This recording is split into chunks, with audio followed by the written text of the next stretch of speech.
Voilà, bonsoir à toutes et à tous, bonsoir frères et sœurs, soyez les bienvenus.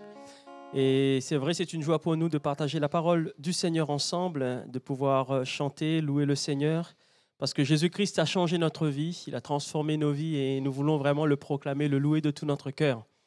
Et ce soir, je crois que le Seigneur a une parole pour chacun, pour nous encourager, pour nous emmener aussi à mettre en pratique sa parole. Avant toute chose, si vous voulez bien, j'aimerais bien qu'on puisse prier le Seigneur. Seigneur, je veux te dire merci pour ces moments que tu nous donnes. Merci parce que cette soirée, Seigneur, elle est différente des autres pour la simple et unique raison. Tu connais nos cœurs, tu connais nos pensées et ta parole, Seigneur, elle est vérité. Et tu vas la diriger encore dans nos cœurs, Seigneur. Et je sais que, Seigneur, nous ne prêchons pas, Seigneur, en vain, mais ce que nous savons, c'est que ta parole, Seigneur, tu l'emmènes à diriger encore, Seigneur, nos pas. Ah, Seigneur, celui qui est faible, tu le relèves. Celui qui est malade, tu le guéris. Et je te remercie parce que, Seigneur, ta parole, Seigneur, aujourd'hui, Seigneur, elle fait encore effet dans les cœurs parce que, Seigneur, de nombreuses personnes, Seigneur, te donnent leur vie. Et je te dis merci parce que nous voyons aussi des miracles, Seigneur, au travers de ta parole. Ce soir, Seigneur, que celui ou celle qui entend ta parole pour là ou les premières fois puisse vraiment saisir ta parole dans leur cœur, Seigneur, et qu'il puisse aussi, Seigneur, t'accepter comme sauveur personnel. Alors que ton nom soit béni durant cette belle soirée, Seigneur. Amen. Amen. Amen. Nous allons, si vous voulez bien, sans plus tarder, chanter ce chant qui dit « Fais monter vers ton roi des clameurs de joie, que ta voix s'élève. » Alors chante avec nous, chante Alléluia.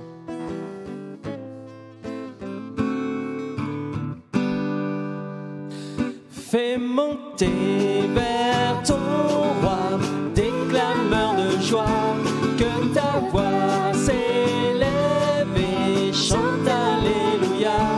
Viens te prosterner devant sa majesté, entre joyeusement dans la présence de Dieu. On le reprend ensemble, fais monter. Fais monter vers ton roi des clameurs de joie, que ta voix s'élève et chante Alléluia. Viens te prosterner devant sa majesté, entre joyeusement dans la présence de Dieu.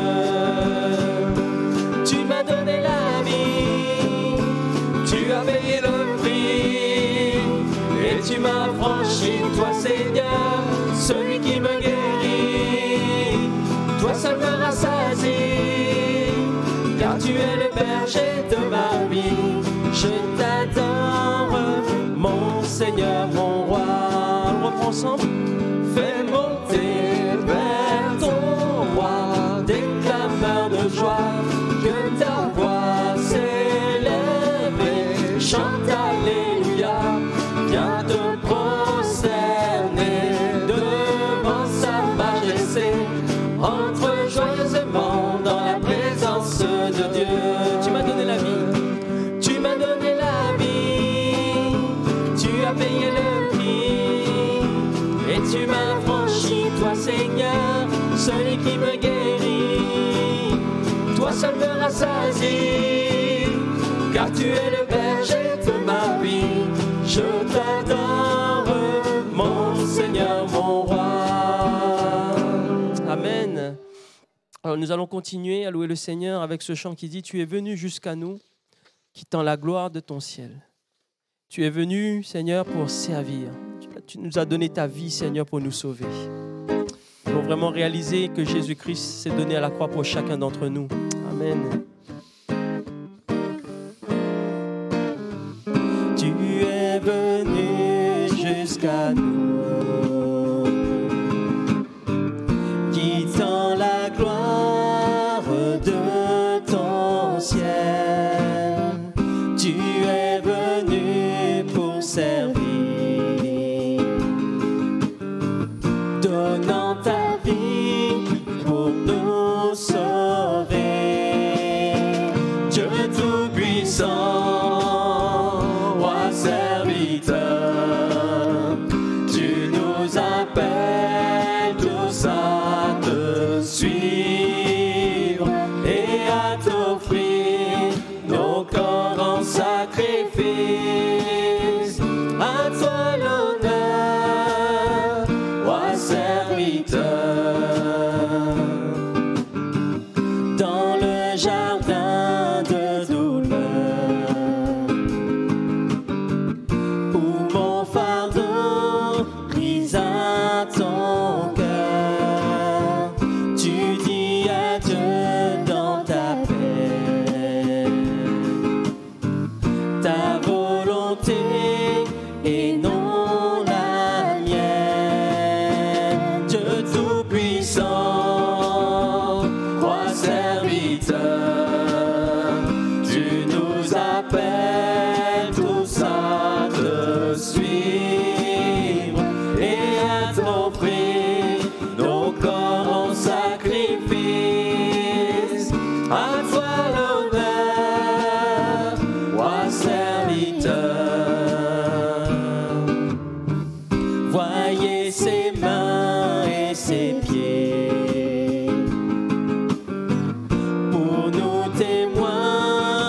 sacrifice, à toi l'honneur, roi serviteur.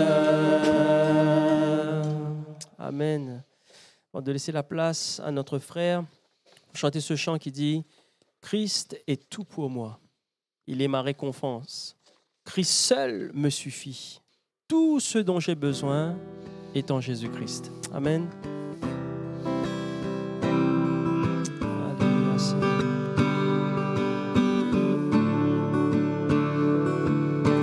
Christ est tout pour moi, il est ma récompense, car il n'y a rien dans ce monde qui puisse me satisfaire. Même dans l'épreuve, mon âme chante, oui, pour toujours, il m'a sauvé. Christ seul me suffit, Christ seul me suffit. Tout ce dont j'ai besoin est en toi. Tout ce dont j'ai besoin. Christ est mon Seigneur, la joie de mon salut.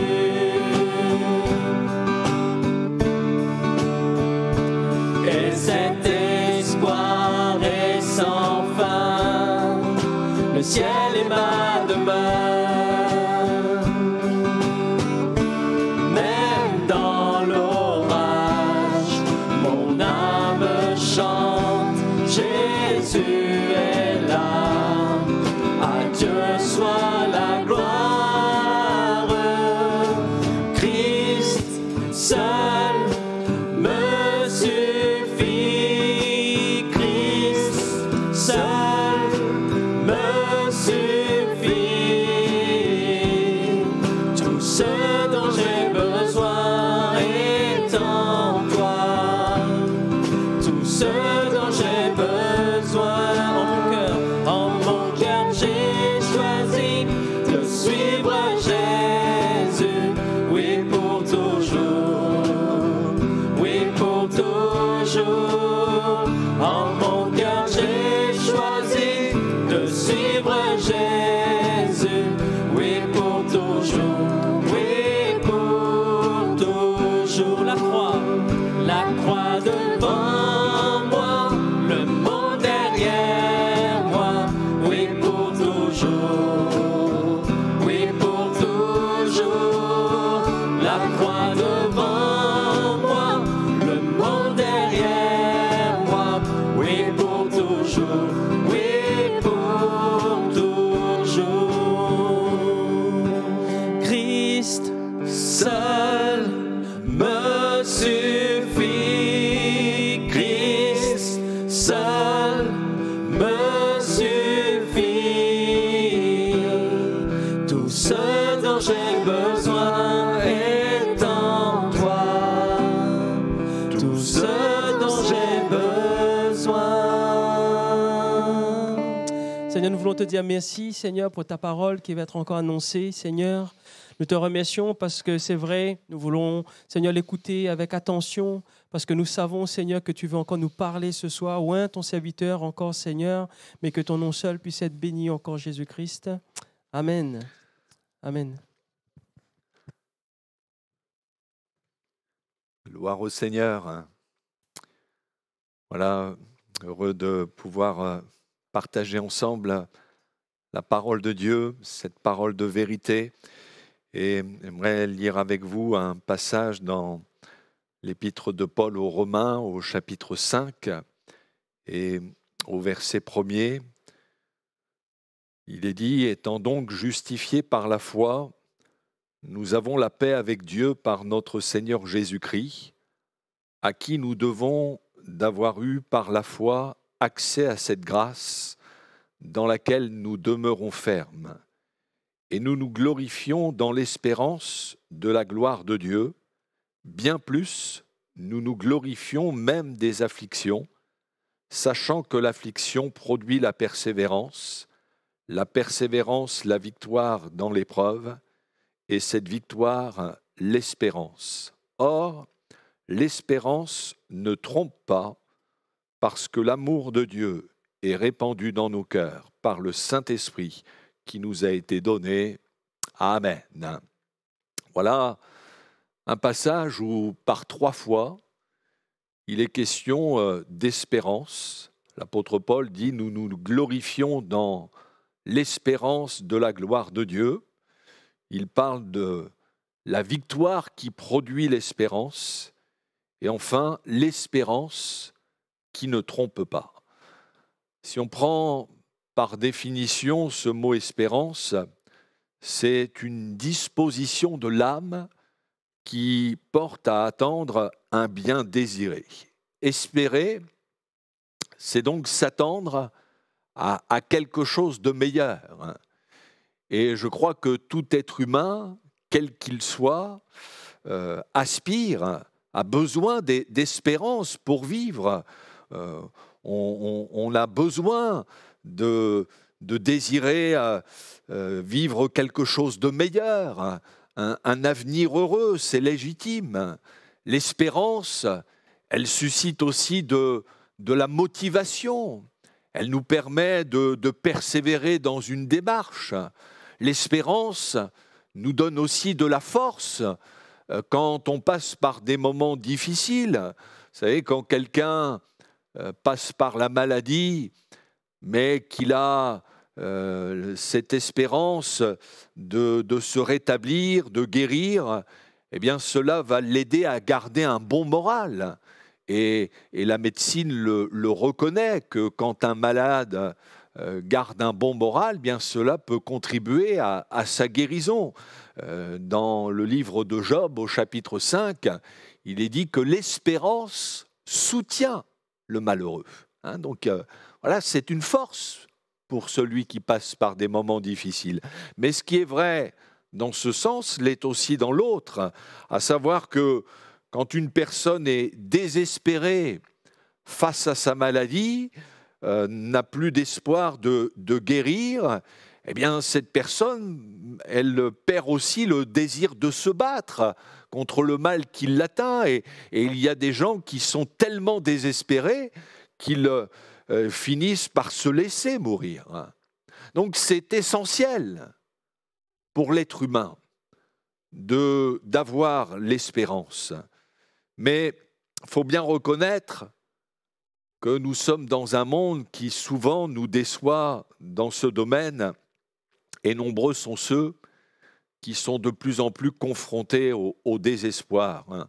Les évangiles nous rapportent qu'un jour Jésus a vu une foule venir à lui et il a été ému de compassion pour elle. Il a été touché dans son cœur. Pour quelle raison ?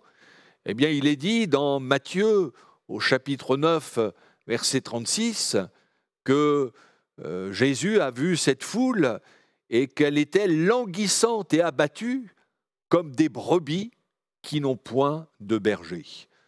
Jésus, dont le regard va au-delà des apparences, a vu la détresse intérieure de ces gens.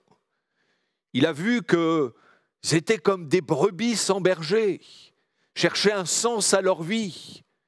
Ils étaient dans le désespoir. Et combien de nos contemporains sont dans le même état d'âme, sont tellement accablés, minés par toutes sortes de soucis, d'inquiétudes, qu'ils entrevoient l'avenir d'une manière pessimiste. Certains ont mis leur espérance dans des spirites, se sont tournés vers des guérisseurs, des magnétiseurs, des astrologues, et parfois ils ont dépensé des sommes énormes.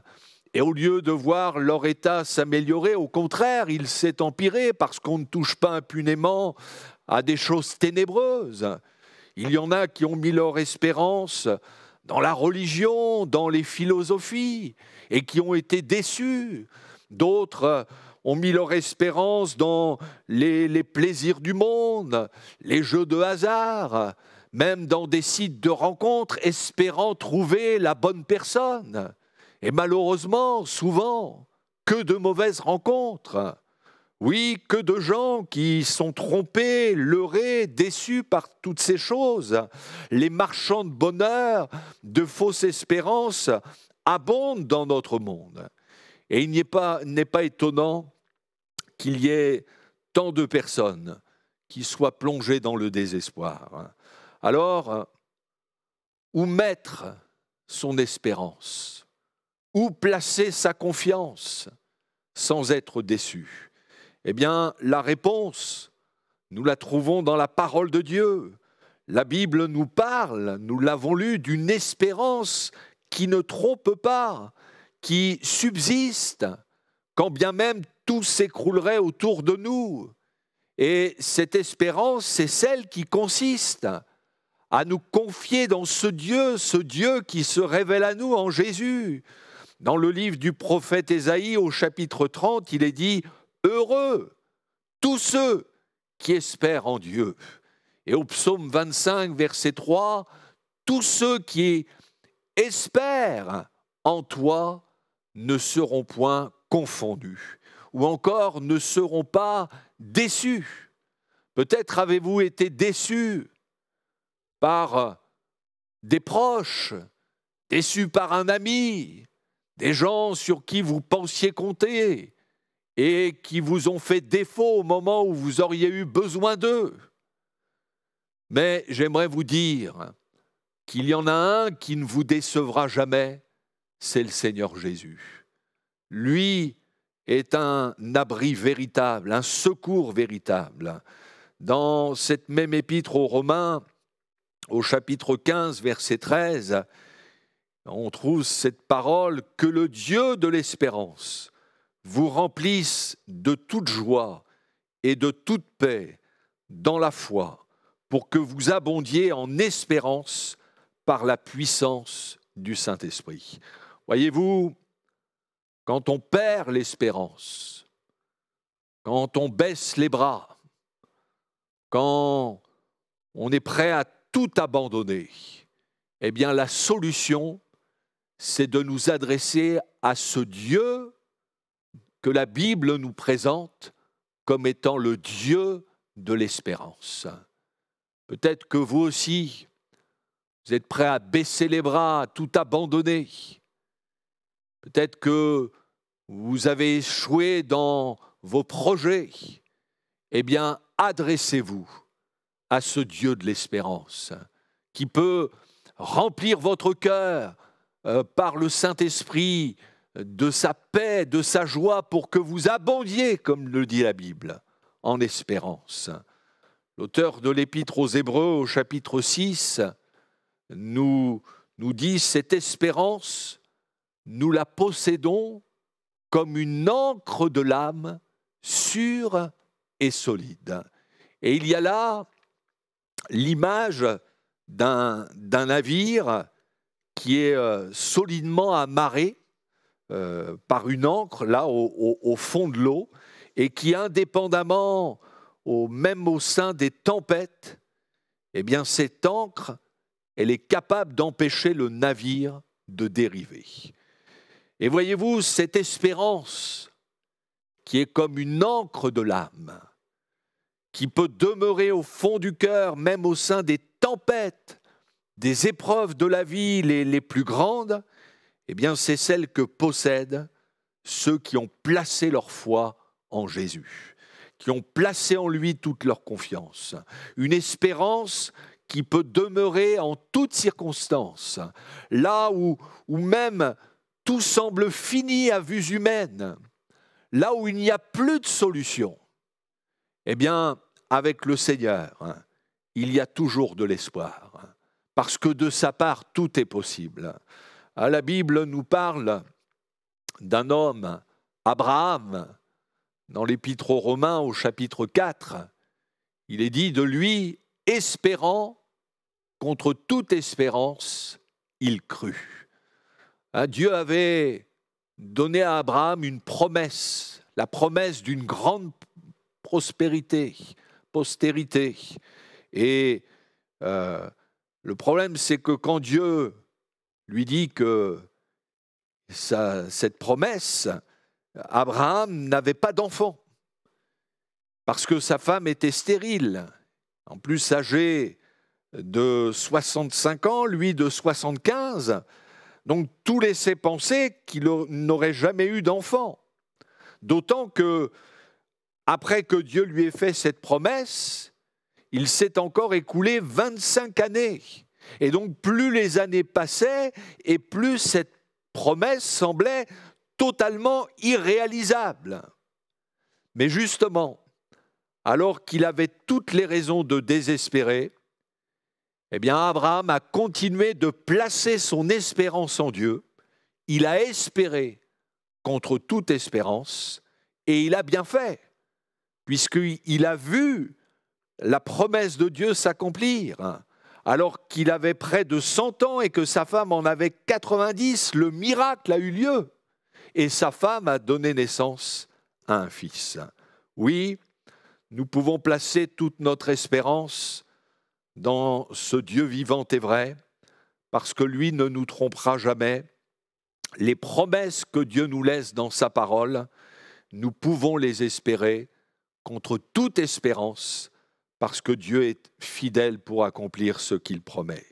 Par la bouche du prophète Jérémie au chapitre 29 et au verset 11, Dieu dit « Je connais les projets que j'ai formés sur vous, projets de paix et non de malheur, afin de vous donner un avenir et de l'espérance. » Voilà des paroles qui peuvent sembler en décalage avec ce que nous vivons à l'heure actuelle. On est dans un climat d'insécurité, de violence, de révolte, de menaces de guerre. Le réchauffement climatique, toutes ces catastrophes naturelles qui s'accentuent. Et quand on regarde tout ça, nombreux sont ceux qui regardent l'avenir d'une manière pessimiste, qui se demandent de quoi sera fait leur lendemain. Quand on n'a pas de travail depuis des années, quand on est malade depuis des mois et qu'il n'y a aucune amélioration, quand on est confronté à des problèmes familiaux, que le couple va mal, qu'un enfant prend une mauvaise voie, quand on est tenu par des passions dont on n'arrive pas à se défaire, c'est vrai, il peut y avoir de quoi perdre espoir. Mais justement, face à ce malaise, face à cette peur quand on regarde l'avenir, eh bien Dieu, lui, peut nous dire à chacun, il y a de l'espérance pour ton avenir. Oui, il y a de l'espérance pour ceux et celles qui veulent faire le choix de se tourner vers Jésus. La Bible nous dit, béni soit l'homme qui se confie en Dieu et dont Dieu est l'espérance. Indépendamment de ce qui se passe dans ce monde, une chose est sûre, c'est que pour ceux et celles qui ont remis leur vie entre les mains du Seigneur Jésus, il y a un avenir, il y a de l'espérance. Oui, Dieu a formé des projets de paix, non pas de malheur, comme certains pourraient le penser, mais il a formé des projets de paix. C'est pour ça qu'il peut y avoir de l'espérance pour notre avenir. Et le grand projet que Dieu a formé pour notre humanité a vu son accomplissement dans la personne de Jésus. Quand on lit les évangiles, on s'aperçoit que le message que Jésus est venu apporter, c'est un message d'espérance. Il se présente comme étant, il pourra dire, je suis la lumière du monde. Celui qui me suit ne marchera pas dans les ténèbres, mais il aura la lumière de la vie. Il pourra dire encore, je suis la porte. Si quelqu'un entre par moi, il sera sauvé. Ce dont notre monde a besoin, ce n'est pas tant d'une religion, mais de Jésus, celui qui peut nous apporter une véritable espérance. L'apôtre Paul, dans sa première lettre à Timothée au chapitre 1er, dira « Jésus-Christ, notre espérance ». Oui, Jésus-Christ, c'est notre espérance. Jésus, c'est l'espérance pour les malades qui peuvent trouver en lui la guérison de leur maladie. Jésus, c'est l'espérance pour ceux qui sont dans la détresse, ceux qui passent par le deuil et qui peuvent trouver en lui le secours, la consolation. Jésus, c'est l'espérance pour les pécheurs perdus qui peuvent trouver en lui le pardon de leurs péchés, le salut de leur âme.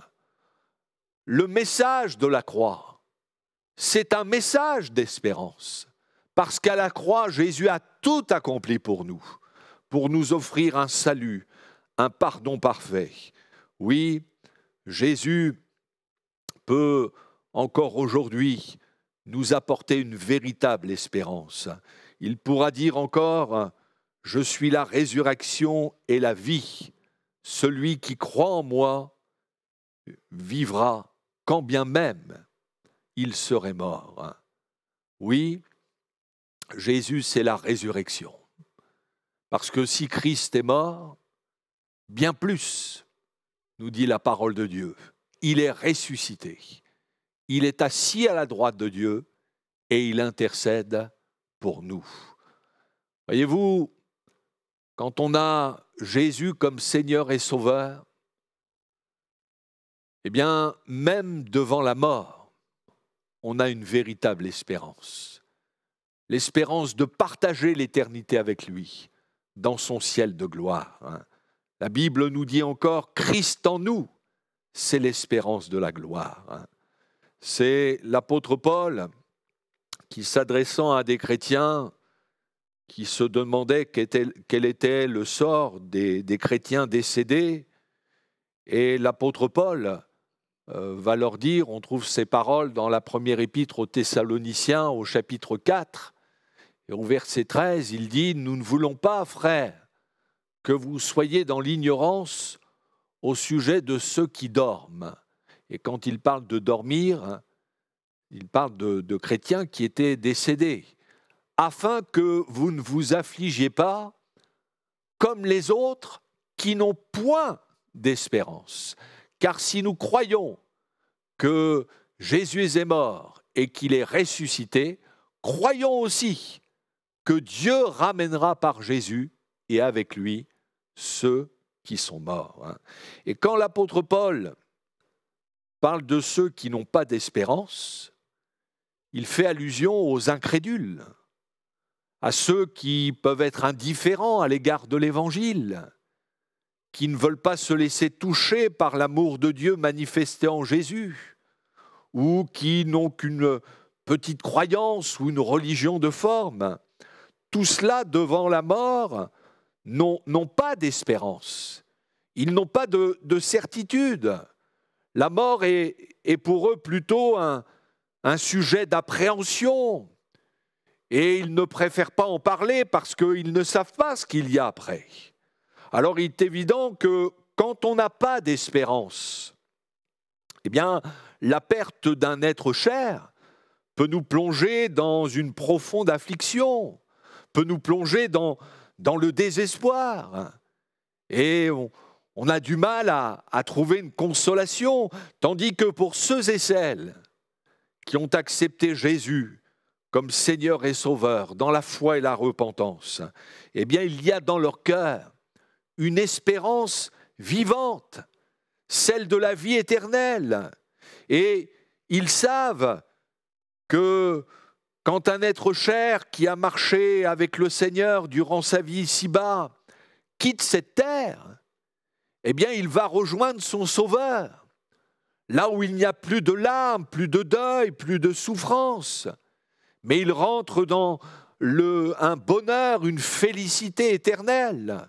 Alors bien sûr, ça ne veut pas dire pour autant qu'on n'est pas affligé. Bien sûr, c'est toujours douloureux de perdre un être cher. Mais quand on a Jésus comme sauveur, eh bien, on ne s'afflige pas comme ceux qui n'ont pas d'espérance.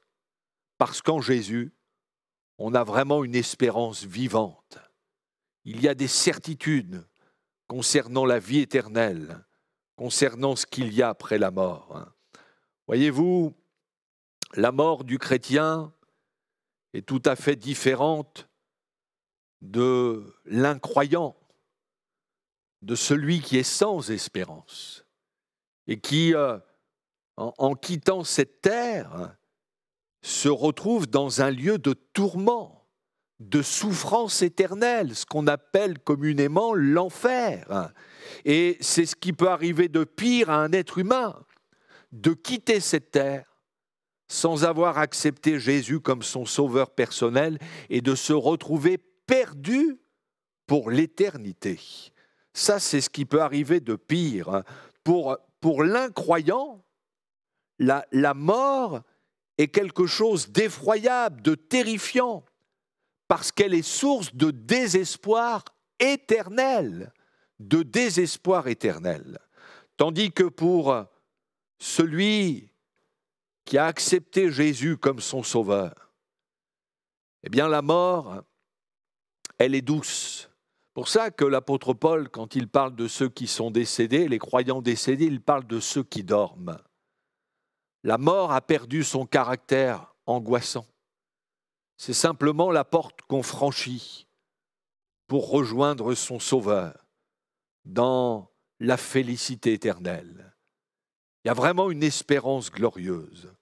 Sans Jésus, notre avenir est sombre, parsemé d'échecs, de tristesse, de déception, de désespoir. Par contre, avec Jésus, eh bien, il y a de l'espérance. Il y a une espérance, non seulement pour notre avenir ici-bas, mais pour l'au-delà, jusque dans l'éternité. Alors, puissiez-vous vraiment placer toute votre confiance dans le Seigneur Jésus, dans celui qui a donné sa vie pour vous sur la croix, qui est ressuscité, et que vous aussi, vous puissiez avoir une véritable espérance, cette espérance qui ne trompe pas. Vous ne serez jamais déçus en plaçant toute votre confiance dans le Seigneur Jésus. Que Dieu vous bénisse. Amen. Ah Seigneur, bénis ta parole. Et nous croyons en effet que c'est cette bonne nouvelle de l'Évangile qui peut apporter l'espérance à ceux et celles qui sont désespérés. Seigneur, je te prie pour ceux et celles qui, en ce moment même, ont entendu ta parole ou qui l'entendront. Eh bien, Seigneur, que tu puisses les interpeller et qu'ils puissent réaliser que c'est toi la véritable espérance. C'est toi qui peux nous donner non seulement un avenir glorieux ici-bas, mais jusque dans l'éternité. Ah, je prie pour que tu touches les cœurs en ces instants, pour que ceux et celles qui n'ont pas encore fait la paix avec toi te donnent leur vie, se repentent de leurs péchés, pour trouver le salut, le pardon de leurs péchés et recevoir la vie éternelle. À toi toute la gloire, Seigneur. Amen. Alléluia. Merci, Seigneur. Gloire à toi, Jésus. Merci, Seigneur, pour sa parole. On l'a serré sur notre cœur. Oui, Jésus-Christ est notre espoir. Peu importe les circonstances, il sauve, il guérit, il délivre encore aujourd'hui. On va chanter ce chant ensemble, si vous voulez bien, qui dit « Saint, Saint, Saint est le Seigneur, le Dieu désarmé. La terre est remplie de sa gloire. » Alléluia, Jésus. Ensemble. Saint, Saint, Saint est le Seigneur, le Dieu des armées. Saint, Saint, Saint est le Seigneur, le Dieu des